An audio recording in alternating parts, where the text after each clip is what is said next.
Welcome to another episode of Hello Again Wednesday with Brent Miller. Each Wednesday join in as his special guest. Answer the question of the day. Listen to life stories. Follow him on Spotify or your favorite podcast platform. On Facebook or his YouTube channel, Brent Miller What's on His Mind. This week's episode 144. Household chores. Question of the day. At what age did you begin doing chores at home? And now, all right, it is Hello Again Wednesday, number 144. I truly hate glitches. I think I got it where I kind of know what I'm doing, and it just doesn't do what I want it to do. Anyways, Hello Again Wednesday, number 144. I'm glad you've joined me this week. As you do week after week. Thank you for being my special guest. I consider you my special guest because you chime in and you tune in. And so if you guys can keep doing that, especially the chiming in part, meaning answer the question, chime in with your story, tell your story of what goes around the question of the day. That would be great. And so then always share it with others so that they too can tell their stories. And then, bam, we got a bunch of stories going, a bunch of different things from different people on the same subject. And I would love to hear what you guys are thinking about as you join in on this week's episode. And so let me see here. I'm going to kind of go way back in time, almost Twilight Zone-ish. That's why that little swirlies were going on at the intro there. And so I'm going to go back in time. In fact, for me, maybe for others, it might be way back a long time. And for some others, it might be just a hop, skip, and a jump back in time. And that goes with the question of the day. And actually, there's a bunch of questions, but they all crunch into this one thought process. At what age did you begin doing chores at home? You know, chores being jobs, you know, that your parents gave you to do, that you were required to do in order to achieve other things within the household. So at what age did you begin doing chores at home? And so, like I say, for me, I have to go way back in time. But before I do that, what I want to do is a couple of other things first. Let's do a secondary question to that.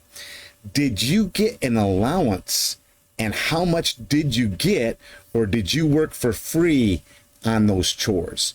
How much did you get, or did you get an allowance, weekly, monthly, whatever, and how much did you get? Not to pry into your finances, but you know, what was it? Because way back then, I can remember my first real job, besides working the Bon Marché in Belgium. My first job here in the States at Toys R Us was, my summertime job was wasn't it $3.15? Some of my shape friends can tell me if it was, our summer hire was $3.15 an hour. I know it was close to that is what I was making when I first got a job at Toys R Us. I cannot remember. It was in a low ballpark range, or maybe just went up above that just a little. But anyways, how much did you get as your allowance?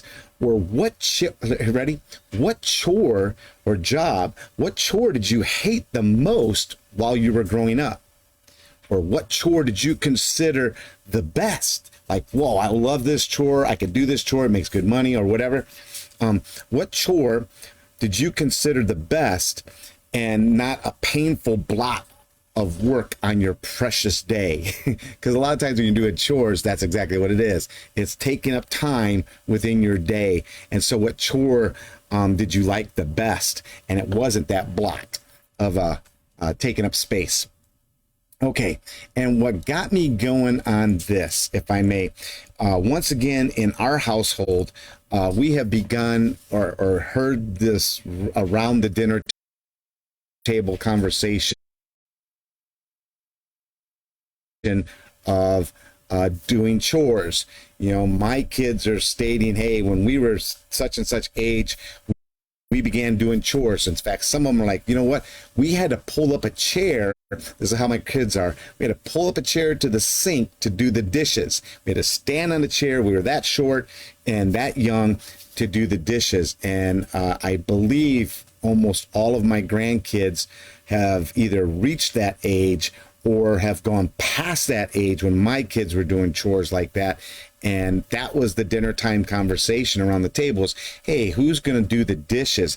Because I think of all the chores, maybe that would be the one of a chore that people didn't like to do. And there's reasons with it, okay? Sometimes in our dinner conversation, there's talk of money exchanging hand, thus allowances given. If you do this and this and this and this throughout the week, I'll give you, their mom says, I'll give you this much in your allowance. But I think dishes is the biggest struggle.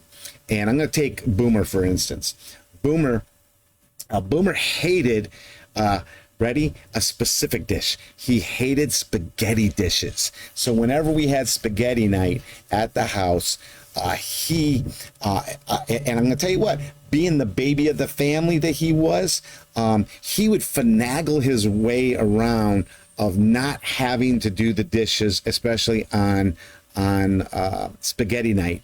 And so he would get one of the other girls to do the dishes instead of him doing the dishes.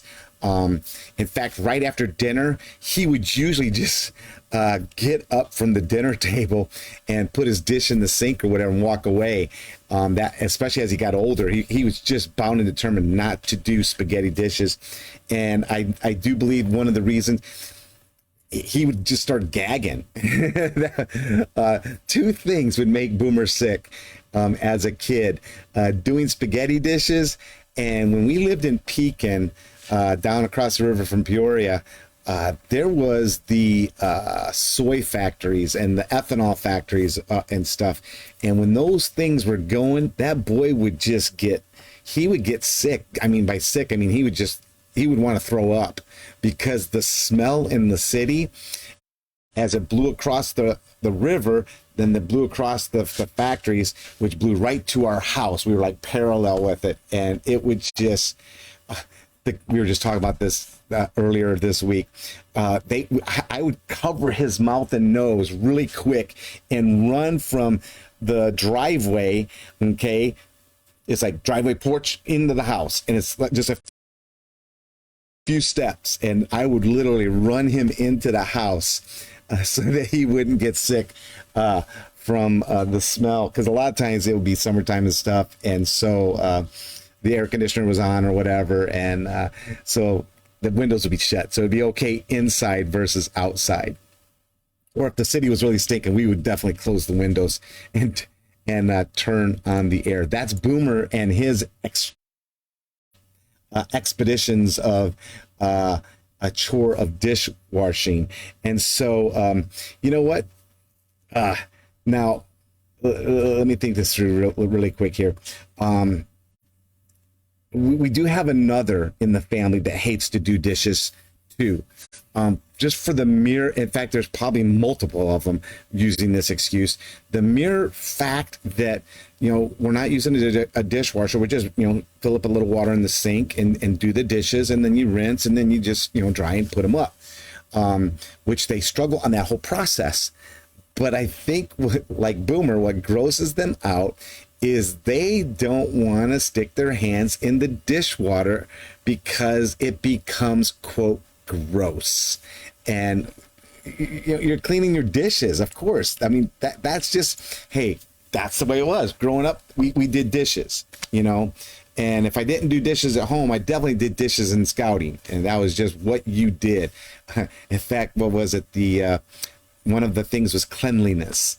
I can't go back fast enough it was the oath. I think it might have been the oath or the law or whatever we had in Boy Scouts. Cleanliness was one of them.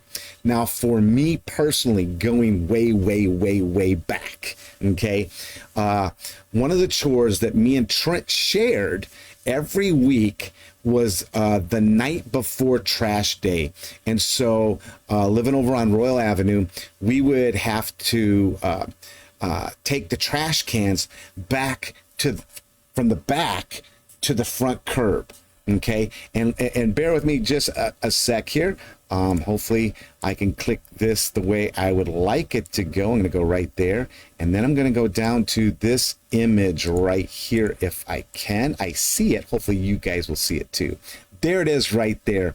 It's not our trash can, but that's exactly what our trash cans looked like. They were dented up, dinged up. You used them for throwing things for baseballs or whatever, or it was target practice, or you used the lid. You see that lid with the handle? You used that as a shield when you were not fighting, but when you're goofing off. And so that's the trash can. We had those steel trash cans, or galvanized steel trash cans, throughout our childhood there on Royal Avenue. And so that was our chore that Trent and we had to, like I say, take those cans to the front. Now, as I'm preparing for this episode of Chores, and especially mine, which is trash can, and the picture, I came across, there are people on eBay selling these kinds of cans, okay? Ready? I saw one, they call them vintage cans because that's how far back we go. Vintage cans. I saw one for $124. $124. And so then I started looking like, man, well, it looks like some cheaper ones too, but they just weren't the same. They had this brim hat style lid, where you lift the lid up from a brim rather than the handle. That was not what we had. Okay.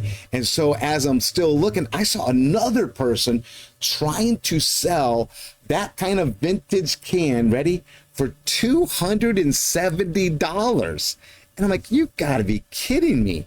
And so, especially, are you ready? Because you can find these kinds of cans, especially the kind with the handle, because if it wasn't a solid handle, it was also the kind that would flap down. Okay, it was like a little bar that would just lay down on the top, but it was on the top in the middle, and you could use it that way. And you can get them brand new, not dented up, not rusted out or anything like that. You could get them brand new for like $47. And so I'm like, who's selling them for $270 when you can buy one for $47 brand new? Anyways, and vintage, come on. That was not one of my favorite chores. It's not something that I would put on my my trophy case. So, hey, you remember this? Because I got some stuff that Connie hates that are old. And anyways, I'm not going to end it because I'm already at 13 minutes. Oh, I see it coming back now. Anyways, that had nothing to do with me unless I bumped something. I don't know. Anyways, I'm going to talk about these trash cans real quick here. We didn't have the rolling kind. Like I was saying, out here in LA, we have a green one. That's for the shrubs and the grass clippings and stuff like that you throw in or fruits and stuff like that can get tossed in there. I don't throw the fruits in unless I have a full bin, because otherwise they just get nasty. But I have been doing some trimming and stuff like that. Those are the green ones. We have blue ones for recycling. Recycling's a joke out here. I'm just telling you straight up joke. But anyways, in fact, they've closed all of our recycling sites. What they call anything on the west side of the 405, which is over there, which is us on the west side. No recycling sites. You have to drive way across town, and I'm not doing it, not for a nickel. And so anyways, I just throw all my stuff in, and we have people that come by on trash day, which is on Mondays here, and they will go through our recycling bin, and hey, I throw in everything, the cans, the bottles. Here you go. You can take them and you can make some money off of them. And we roll them, just shortly down. It's a short roll down to the curb. I'm the one that does it most of the time. If I'm gone or anything like that, one of the daughters will take it out for me. But usually I'm the trash guy still. It's still my chore. And so let's see. So we didn't have the rolling trash cans. But we had, when new, they were shiny, galvanized steel cans with a saucer-like lid, you know. And nowadays, ready? These cans, now I'm sure they're not using the vintage ones for $270 that are all nasty, but they're using the brand new cans on Broadway shows, on street bands. In fact, we even had a small trash can band that marched in this year's 4th of July parade. Just, they tied ropes to them and they beat them with sticks or whatever. Maybe they even had some drumsticks, I don't know. But that's what they had going on this past 4th of July. We had a trash can band march in our parade. Trent and I probably argued over every chore that we had. In fact, telling the kids about masking tape down our room and stuff, because we shared a room for a while. And you know what? Two boys, a year and a month apart, we were arguing. And so we argued about every chore. And I was like, hey, you know what? Chime in on this one. That's what siblings are for, right? You guys argue. We argued. You argued. Maybe not. Chime in and say, hey, we don't do that. But we would, ready? So we would get told or reminded, hey, it's trash night. Meaning trash days the next day, you need to do your chore, take the trash cans out. And so when we lived on Royal, it was a long driveway. We shared it. It was a long driveway that went to the backyard. And so we would grab the trash cans. I'd grab one, Trent would grab one. We usually had two, maybe we had three, but we had two.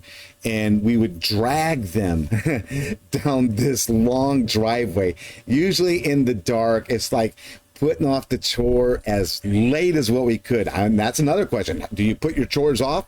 Putting that chore off as late as what we could, walking them cans in the dark, and then running, see who could take them down the fastest, dragging, and run into the house the fastest because it was dark. Okay.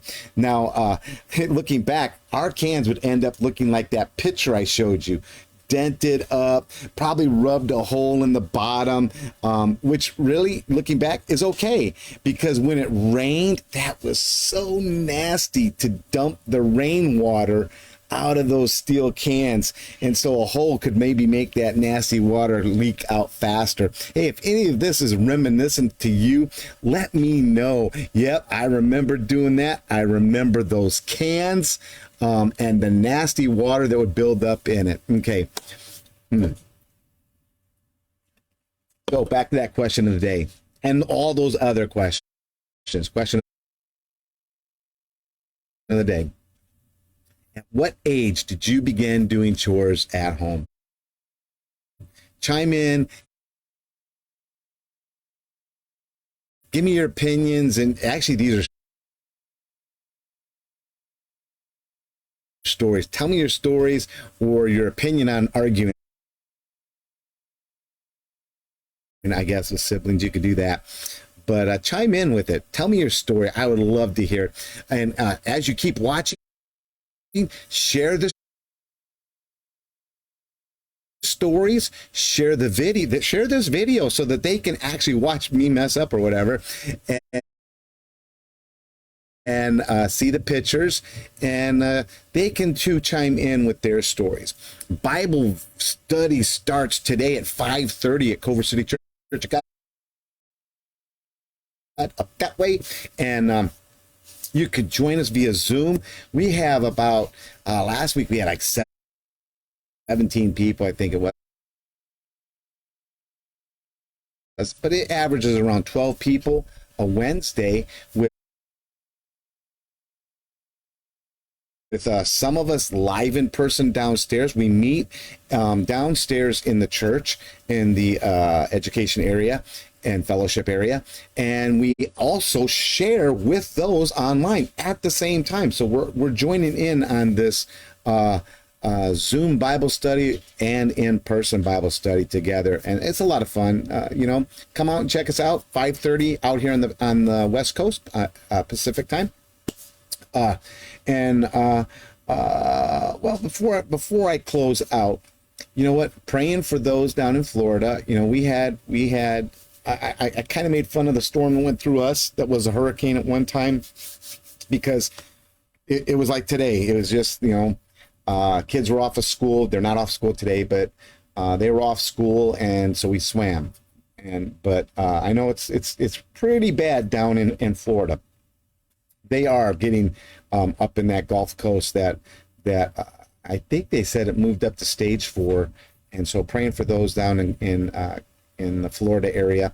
And I know there's other it's hurricane season, and there's others coming off of the Atlantic. And so hey, just remember your family and friends throughout this day, if you would.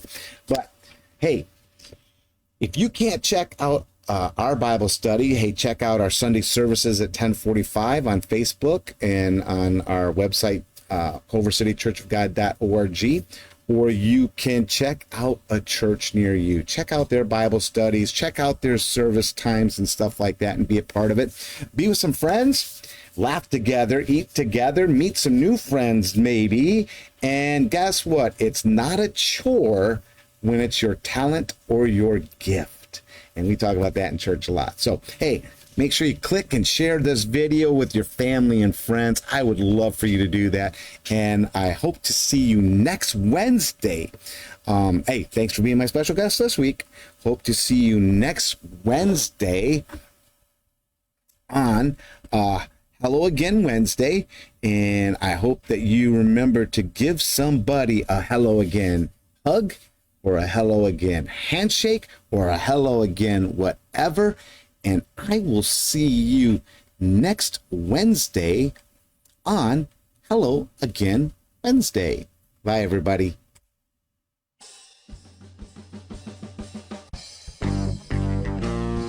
Thanks for watching or listening to this week's episode of Hello Again Wednesday with Brent Miller. Each Wednesday, you can join in as his special guest. Answer along with question of the day. Listen to life stories. Follow him on Spotify or your favorite podcast platform, on Facebook, or his YouTube channel, Brent Miller What's on His Mind. Please join him next Wednesday for another episode.